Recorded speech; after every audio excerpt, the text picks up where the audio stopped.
Assalamualaikum warahmatullahi wabarakatuh. Selamat malam pemirsa Silampari TV. Tentunya bahagia sekali saya Muholik dapat berjumpa kembali dengan pemirsa dalam program acara kesehatan Dokter Kite yang tentunya memberikan edukasi serta informasi mengenai kesehatan. Nah, di kesempatan malam hari ini kita mengambil tema kesehatan reproduksi remaja. Dan untuk mengupas tentang tema tersebut, kita sudah menghadirkan narasumber yaitu Dr. Febri Kusuma Wardana SPOG. Selamat datang dokter. Selamat datang. Oke, selamat datang tentunya di Silampari TV dokter ya. Dan begini dokter, pada kesempatan malam hari ini kita akan membahas tentang kesehatan reproduksi remaja. Dan apa sebenarnya reproduksi remaja itu dok? Baik, sebelumnya perkenalkan nama saya Dr. Febri Kusuma Wardana, spesialis kebidanan dan penyakit kandungan. Baik, pada malam hari ini saya akan membawakan tema mengenai kesehatan reproduksi pada remaja.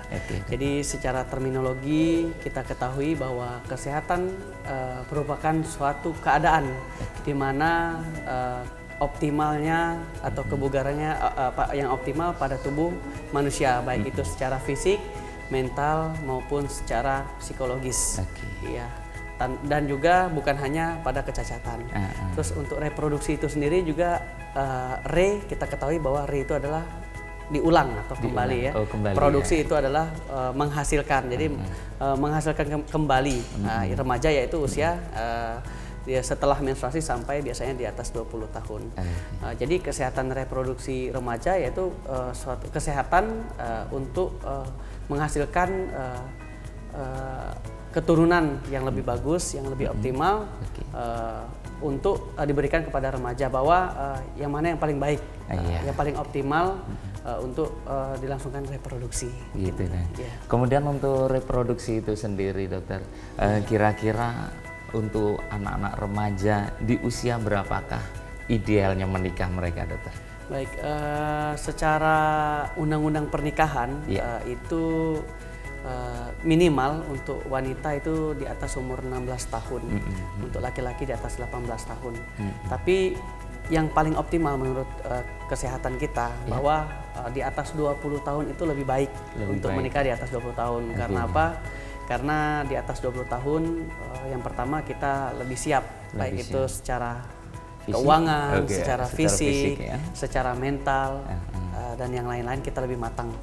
Yang kedua, apabila kita menikah di bawah 20 tahun, kita memiliki anak, maka untuk kita kontrol kepada anak kita mungkin kurang, aware-nya lebih kurang, karena pada masa-masa transisi dari kanak-kanak ke dewasa itu jadi masih terjadi kelabilan dalam mencari identitas diri. Maka sangat bahaya sekali kalau misalnya kita menikah di bawah usia 20 tahun, karena nanti saat kita sedang mencari identitas diri, kita juga sibuk dengan mengurus anak. Jadi disarankan untuk lebih dari 20 tahun. Kemudian dokter, untuk bahayanya itu sendiri dokter, untuk remaja yang memang menikah di usia dini dokter, mungkin di bawah 15 tahun atau mungkin ada yang 12 tahun mungkin dokter ya. Itu bahayanya bagaimana secara kedokteran ya? Kedokteran ya. Baik. Jadi secara kedokteran anak-anak atau remaja yang di bawah 20 tahun itu tekanan darahnya masih belum teratur. Jadi kadang tinggi, kadang turun, kadang tinggi, loncat-loncat. Terus ya itu akibat karena ketidakteraturan tekanan darah, sehingga apabila kita menikah nih saat kita hamil di bawah 20 tahun, nah terjadilah nanti tekanan darah yang lebih tinggi atau tekanan darah yang rendah, sehingga apabila tekanan darahnya tinggi, maka banyak dengar mungkin dengan hamil yang di bawah 20 tahun banyak yang kok ibunya hamil tapi kejang-kejang. Biasanya terjadi di bawah 20 tahun. Makanya takutnya ke situ, takutnya akan menyebabkan angka kematian ibu semakin meningkat. Yang kedua juga untuk organ reproduksi juga di bawah 20 tahun itu masih kurang, jadi masih belum matang benar. Jadi bisa nanti berpengaruh juga terhadap dinding rahim dan mulut rahimnya. Ada penelitian juga mengatakan mulut rahimnya apabila kita sudah digunakan reproduksinya, maka penyebab untuk kanker serviknya lebih tinggi. Jadi gitu, ya karena lemahnya mulut rahim dalam persiapan untuk melakukan reproduksi. Mungkin ke situ. Dan apa bahaya juga dokter untuk bayi mungkin ya, bayi yang dikandungnya juga dokter, untuk anak yang dikandungnya? Ya benar, dengan tekanan darah yang tidak terkontrol, akibatnya bisa menyebabkan angka kematian bayi juga meningkat. Oh gitu. Iya, dokter, ya. jadi bayi juga tiba-tiba bisa, loh kok tidak gerak sama sekali. Nah biasanya tiba-tiba bayi meninggal di dalam rahim, atau kita sebut biasanya IUFD atau intrauterine fetal death, ya, gitu, seperti itu. Atau disebabkan bisa juga keguguran. Keguguran Iya. ya. Oke. Dan tentunya perlu kematangan itu sendiri dok ya, untuk apa namanya, untuk menjaga kesehatan, untuk kesehatan baik bayi dan juga ibunya dokter ya. Dan pemirsa Silampari TV tentunya jangan kemana-mana, kami akan segera kembali tentunya di acara program dokter kita, sehat dari kita, sehat gale-gale.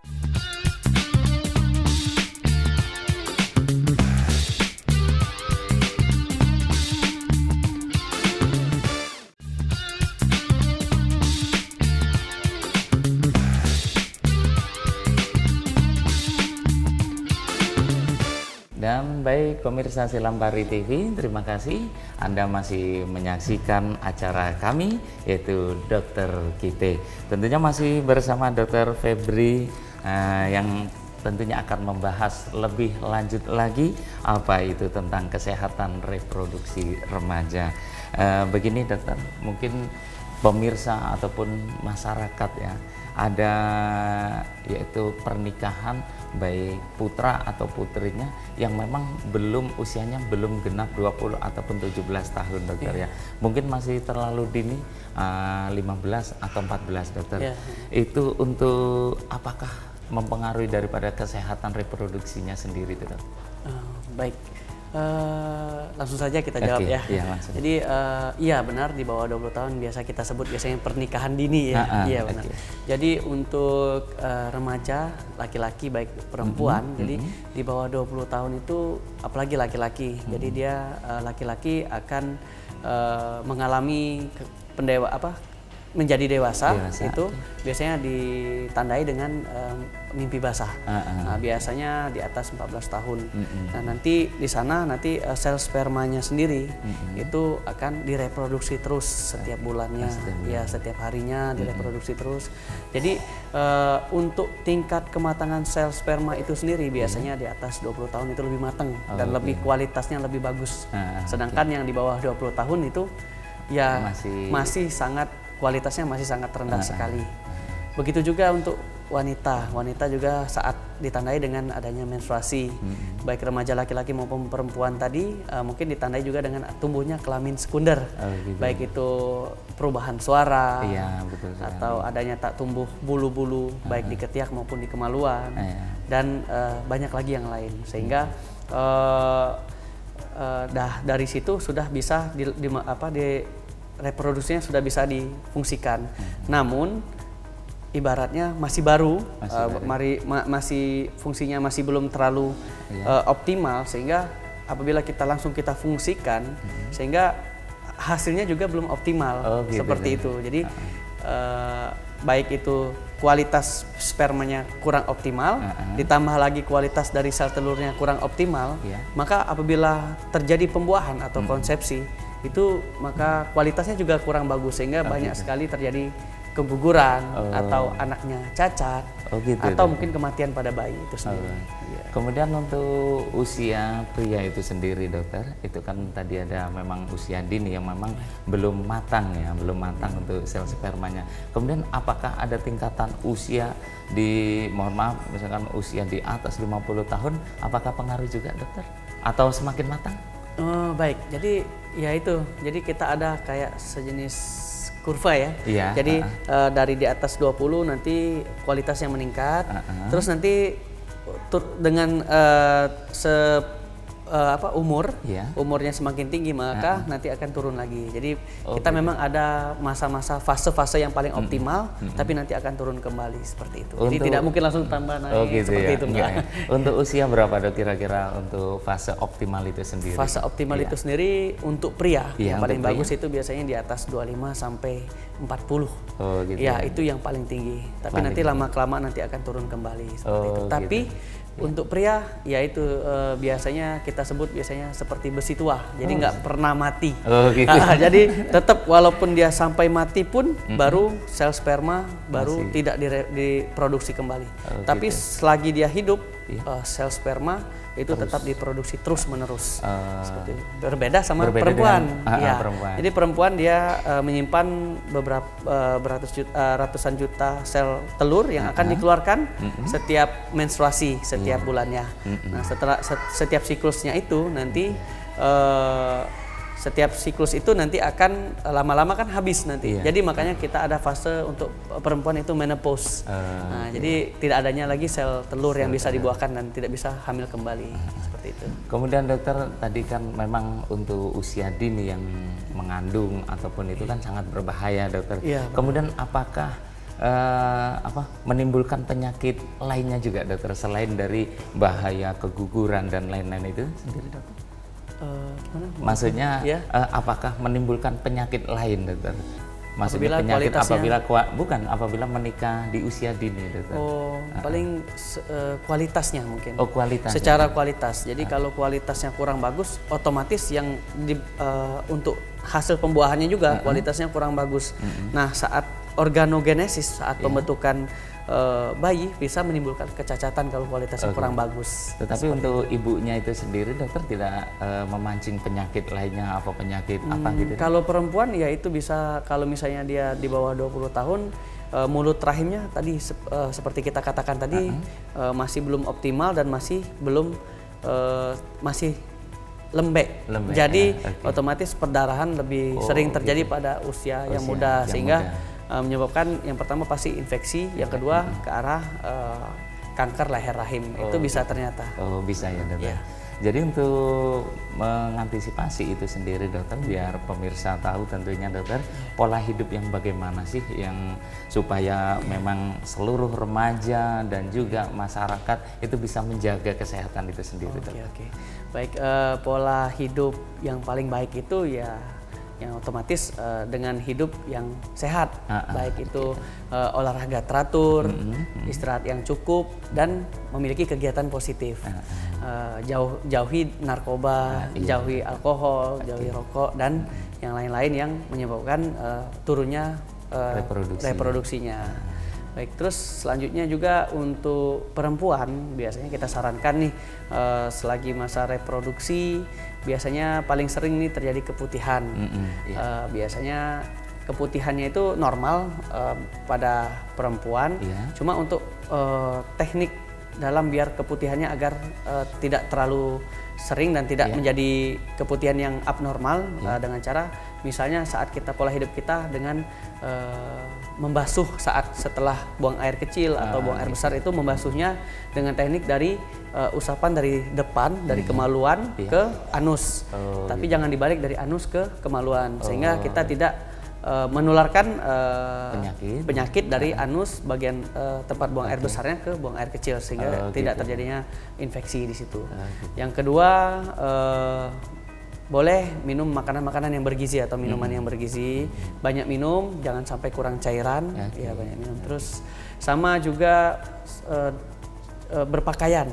Mungkin berpakaian yang terlalu ketat, seperti celana jeans, atau celana yang ketat yang tidak longgar itu bisa juga menyebabkan keputihan karena jamur atau kuman yang lain itu bisa sangat baik medianya apabila dalam keadaan lembab. Jadi disarankan untuk wanita untuk menggunakan celana yang longgar. Yang lebih baik yaitu celana yang berbahan dasar katun. Selanjutnya untuk handuk, pemakaian handuk tidak menggunakan handuk secara bergantian atau bersama-sama. Jadi satu orang satu. Seperti itu. Terus panty liner. Jadi panty liner sebaiknya tidak digunakan apabila keputihannya terjadi warnanya kekuningan atau kehijauan. Oh, gitu, atau kalau memang mau pakai panty liner seharusnya diganti setiap 4 jam sekali, 4 itu jam sekali. maksimal. Lebih baik ya. Lebih baik. Oke. Dan baik pemirsa Silambari TV, tentunya jangan kemana-mana.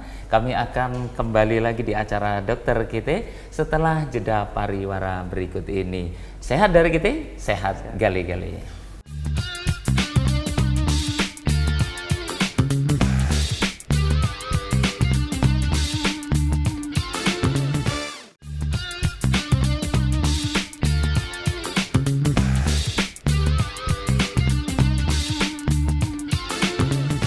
Baik pemirsa Silambari TV, terima kasih Anda masih terus menyaksikan tayangan kami di acara program kesehatan Dokter Kite. Tentunya masih bersama saya Moholik dan juga narasumber kita Dr. Febri. Kemudian akan kita lanjutkan Dok ya, dalam kesehatan tentunya reproduksi remaja itu sendiri Dok, ada kalanya yaitu remaja khususnya perempuan ataupun wanita ini yang mengalami menstruasi mungkin tidak lancar ataupun sakit itu Dok. Apakah merupakan pengaruh dari reproduksi remaja itu sendiri Dok? Ya benar sekali, sangat bagus pertanyaannya ya Pak. Jadi kesehatan reproduksi remaja itu memang ada juga kaitannya dengan mensnya yang tidak teratur sama nyeri saat haid. Jadi disarankan untuk remaja, wanita terutama, dengan adanya mens tidak teratur biasanya diakibatkan yang pertama memang mungkin ada gangguan pada rahim atau reproduksinya. Yang kedua mungkin karena hormonal saja. Jadi sebaiknya untuk remaja yang mengalami hal seperti itu, sebaiknya yang pertama harus lakukan kontrol minimal screening ke dokter kandungan untuk kita lakukan pemeriksaan ultrasonografi. Apabila tidak ada seperti kista, seperti tumor dan yang keganasan yang lainnya, maka biasanya kemungkinan gangguan hormon. Nah, jadi gangguan hormon ini biasanya disebabkan ya Pak ya karena aktivitas yang terlalu berat. Biasanya kita tahu kalau remaja paling banyak nih kegiatannya, baik dari pagi, siang, sore sampai malam kegiatannya sangat aktif sekali. Jadi otomatis terganggu juga seperti itu. Yang kedua mungkin faktor stres yang berat, mungkin menghadapi ujian sekolah, menghadapi ujian nasional sehingga memperberat keadaan pikiran kita sehingga metabolisme tubuh kita tidak bagus dan metabolisme hormonal juga menjadi tidak bagus sehingga terjadilah terganggunya gangguan kesehatan reproduksi seperti mens tidak teratur sampai nyeri saat mens seperti itu. Mungkin ya tadi apabila terjadi seperti itu dengan gangguan hormonal tetap dengan pola hidup sehat yaitu dengan istirahat yang cukup, hindari faktor stres dan makan makanan yang bergizi dan olahraga minimal seminggu sekali. Seperti itu. Kemudian dokter untuk bicara masalah menstruasi untuk wanita itu yang normal itu berapa hari ataupun berapa bulan sekali Dok? Baik, jadi setiap wanita berbeda-beda siklusnya. Iya, siklusnya berbeda-beda. Namun mungkin kita kasih jarak mungkin di atas 21 hari sampai 35 hari itu masih dianggap normal. Tapi kalau misalnya kurang dari 21 hari, kurang dari 3 minggu sudah mens kembali atau haid kembali, itu biasanya kurang tidak normal. Atau lebih dari 35 hari kok tidak haid lagi. Bahkan ada yang sampai 3 bulan, 6 bulan itu berarti tidak normal, harus diperiksakan ke dokter kandungan. Jadi jaraknya 21 sampai 35 hari. Gitu kan.